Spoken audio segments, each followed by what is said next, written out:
Even after a year of being gone, the realm still looked the same. He knew the exact way back to the kingdom of Tiresium. He knew which path led where, what buildings were abandoned or occupied. The air still felt the same.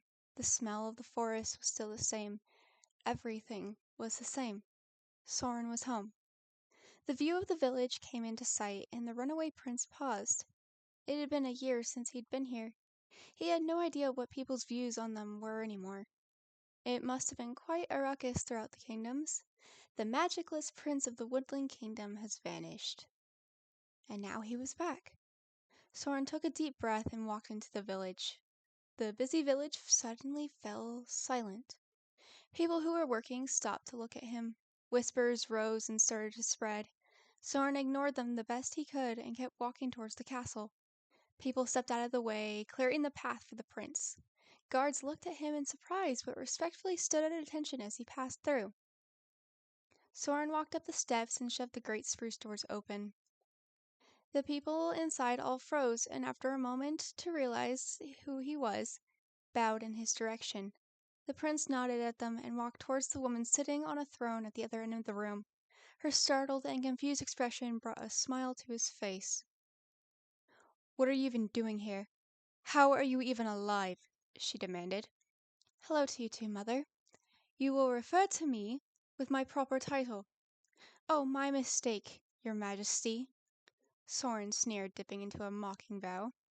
"May I reiterate, what are you doing here? How are you alive?" "I'm here to see Alice, and that's all. She's dying, and I'm going to see her. When she has passed to the other side, I will leave this realm and never come back, I swear." "How did you even get out?" "Magic. I found someone who could get me out and into another world." "You should have stayed there." "And let my sister die alone? Not a chance." "How did you even know she is dying?" "None of your concern." "Really? Come now, my son, you can tell me. If I'm not allowed to call you my mother, you aren't allowed to call me your son." The queen sat up straighter and narrowed her eyes. "Have it your way, Soran." "Look, I don't like you. You don't care for my existence. I'm here for my sister. Now point me in the direction of her final resting place and I'll be out of your hair." Let me think," she hummed. "No. Guards!" "What?" Soran exclaimed, pulling out his sword as the guards drew theirs. The queen stood up and adjusted her diadem before addressing the prince. "Soran Rosewood, you are under arrest for treason against the kingdom of Tiresium, and are sentenced to death. Lock him up for now." "Mother, I haven't done anything," Soran pleaded, as two guards pried his sword from his hand. The others grabbed him and forced their hands behind their back. The feeling of cold metal was suddenly around his wrists, the pain that shot through his arms from scarred skin. "Mother, please, I just wanted to see Alice," he exclaimed, still fighting. The wither had left his body upon returning to the realm, and because of it, strength had returned. He headbutted one of the guards, which allowed him to kick the other off him. They ran to the center of the room and faced his mother. "I'll accept whatever punishment you deem worthy of an innocent person, but please, allow me to see her one last time. She doesn't have long, and I don't want her dying alone." "Fine. Release him," she yawned, waving at her hand. The guards nodded and removed the shackles from his hands. Soran winced as he rubbed burned skin. The queen raised a brow at his actions. "What happened to your hands?" "Why do you care?" "I don't. If you want to see your sister, then follow me." "No, I'm not following you anywhere. You can tell me where she is, or I will find her myself." The queen sat back down. "Fine. Have it your way. Library, aisle 3, blue book with a lily and a moon on the cover." "Thank you," Soran interrupted, storming off. The prince broke out into a run upon leaving the throne room. Servants and guards quickly got out of his way. He ran by familiar faces of those who were kind enough to show him compassion, but now wasn't the time to catch up and reunite. They had to get to his sister. Soran turned a corner and stood in the entrance of the grand library, just as magical as he remembered. The bookkeeper nodded and pointed towards the third aisle. The prince rushed over and started looking for the book. About halfway down he saw it. A blue book with silver words on the side. He pulled the book out and smiled. Midnight Lilies. The spot where the book was, there was a small button. Soran looked around to make sure no one was around before pushing it. The floor beneath opened up and he fell through the floor. They landed in a pile of blankets and pillows. The small room was dimly lit and warm. Archwood lined the walls in front of him. There was a dark oak door. Soran stood up and walked over to the door. He hesitated, and when he reached to open it, he hadn't seen Alice in over a year, and he had changed since she last saw them. He shoved the guilt and self-consciousness down and opened the door. Alice? Soran? You came, a sickly voice replied. The room was also dimly lit and warm. The familiar scent of the moss floor beneath his feet and the warm colors of the archwood brought back memories. Bookshelves were on either side of the room, filled with all of his sister's favorite books. At the other end of the room was a large bed with black sheets, and so was Alice. She looked deathly pale. The color in her eyes had faded, and she looked exhausted. Her brunette hair was tied in a braid that draped over her shoulder. She was dressed in a cool silk white nightgown, and around her shoulders, Soran's old cloak. Of course I came. Did you really think I wouldn't find a way back to you? He smiled, walking over to her. How'd you even know that I was sick? She asked, reaching out for her brother. Soran immediately wrapped his arms around her, and Alice broke down crying. The prince tried to hold back his own tears, but failed. He finally had their sister back. After a year apart, the two were finally reunited. And to only Soran's knowledge, they were both on death's doorstep. I found a mirror that shows you the one you love most, and I saw that you were sick. I'm the one you love most? Always. You are too good to me. I'm your brother. Of course I'm supposed to be good to you. Siblings don't always act nice. We aren't like normal siblings. Fair. How'd this even happen? How did you become so sick? Mother convinced father to agree to marry me off to another kingdom, to Crown Prince Emil. That bastard? Seriously? Yeah. The wedding never happened, though, because the night before he went out and got drunk with some of his friends and tried to force himself on me. I took the dagger father had given me and I stabbed him before he could try anything.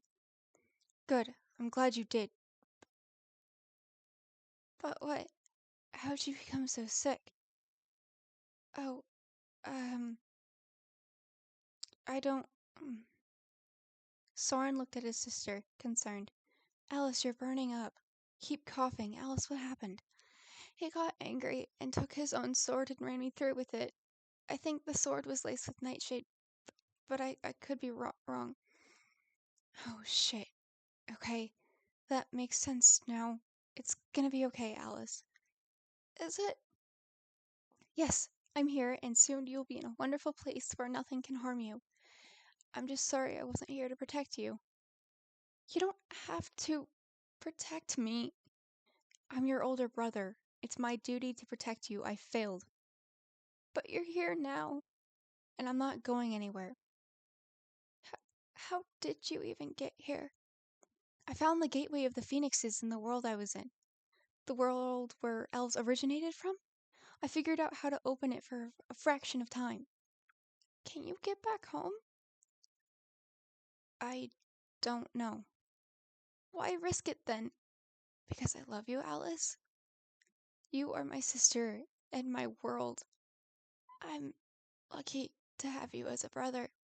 Soran held onto her as she broke into another coughing fit. He cursed as she spit up blood. The prince helped Alice lay back down and quickly cleaned up the blood. They reached over to the cool, damp rag and put it across her forehead. Soran, are you still there? Yes. I can't. Everything's spinning. It's been blurry. I know. It's gonna be okay, he said, his voice trembling. You're gonna be fine.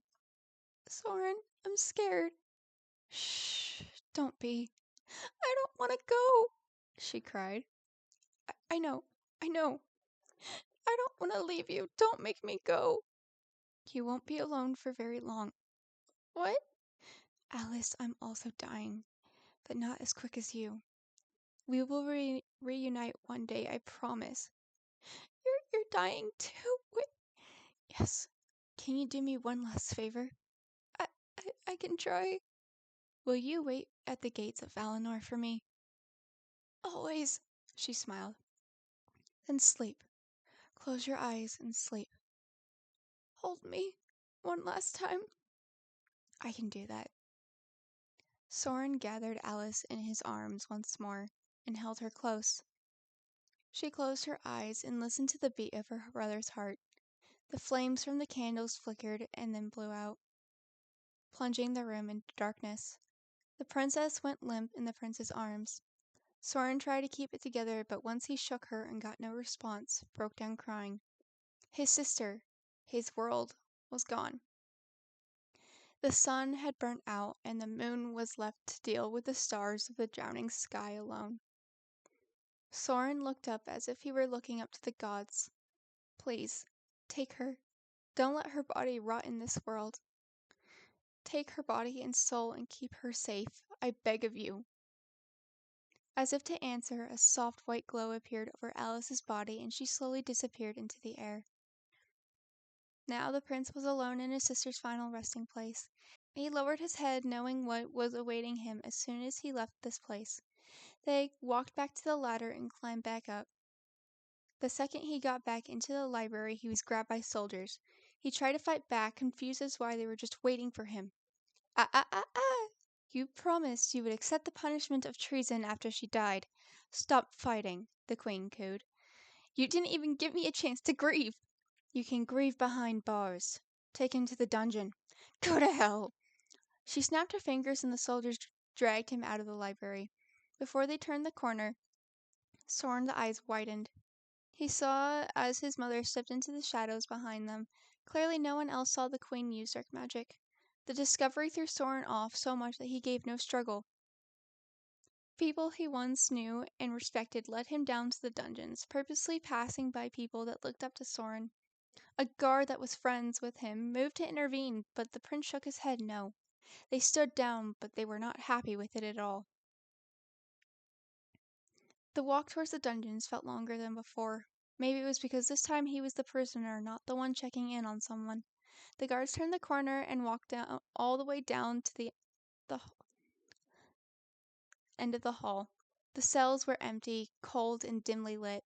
One of the guards let go of him to open the cell door, while the other removed his weapons from off their person before throwing him in the cell. They locked the cell door and left. Soran fled to the corner of his cell and put his knees to his chest. This was not how he expected his return to turn out. He just wanted to be there for his sister. And now they were in a cell, destined to die for a crime they did not commit. And his mother, who was apparently dabbling in dark magic, was now running the kingdom. Who knew when his father would return, but he prayed it would be soon so the kingdom wouldn't fall into the hands of the corrupted. I will find a way out, and I will stop you, Mother. You won't ruin this kingdom, I won't let you. I'm dying anyways. Might as well die trying to save this kingdom from you.